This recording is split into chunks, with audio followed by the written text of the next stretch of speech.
یسوع مسیح خدا سی ملی کارسته یسوع مسیح تمام گناه کو بخش دیا یسوع مسیح تاریکی کی طاقت دود کی یسوع مسیح بچا ان کا بچا مسیح خداوند ہے.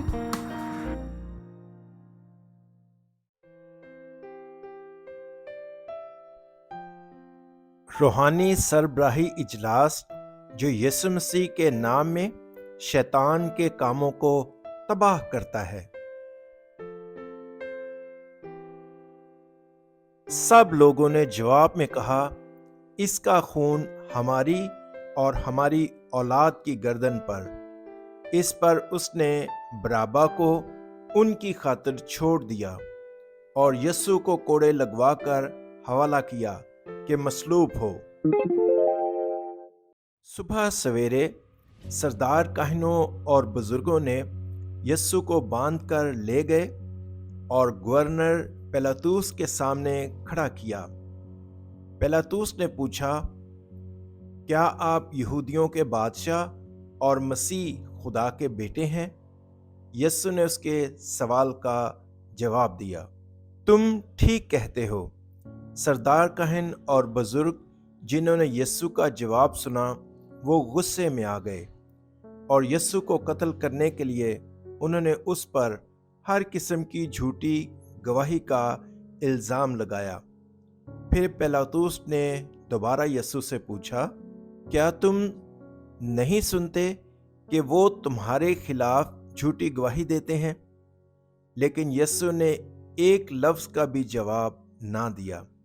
تب پیلاطوس بہت حیران ہوا. اس زمانے میں یہودیوں کی روایت تھی کہ ہر سال شکر گزاری کے موقع پر گورنر لوگوں کی خواہشات پوچھ کر ایک قیدی کو رہا کر دیتا تھا. پس پیلاطوس نے یسوع اور قیدی برابا کو لوگوں کے ایک بڑے مجمع میں لایا. برابا قتل کے لیے ایک بدنام زمانہ قیدی تھا. پیلاطوس نے بہت سے لوگوں سے پوچھا، میں تمہاری خاطر کس کو چھوڑ دوں، برابا یا یسوع مسیح؟ در حقیقت پیلاطوس اچھی طرح جانتا تھا کہ یہودی مذہبی پیشوا یسوع سے حسد کرتے ہیں اور اس کے حوالہ کر دیا ہے. جب پیلاطوس تخت عدالت پر بیٹھا تھا تو اس کی بیوی نے اسے یہ بتانے کے لیے کسی کو بھیجا، تمہیں اس بے قصور شخص کے ساتھ اپنی فکر نہیں کرنی چاہیے. کل رات میرے خواب میں مجھے اس شخص کی وجہ سے بہت تکلیف ہوئی ہے.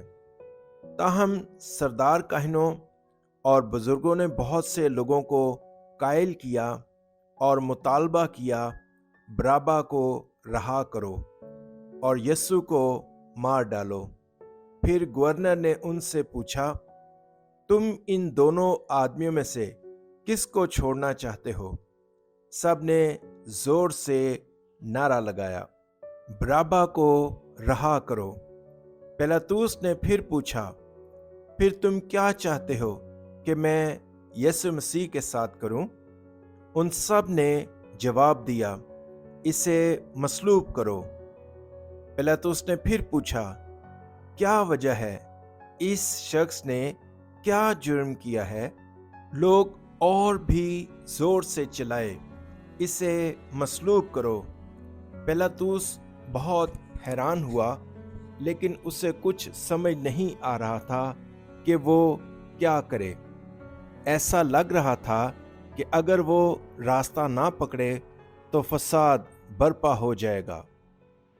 پس پیلاطوس نے اپنے نوکروں سے پانی لانے کو کہا اور ان کے سامنے پانی سے ہاتھ دھوئے. مجھے یسوع کے خون کے بارے میں کوئی قصور نہیں ہے. آپ سب کو اس کے لیے جواب دہ ٹھہرایا جائے گا.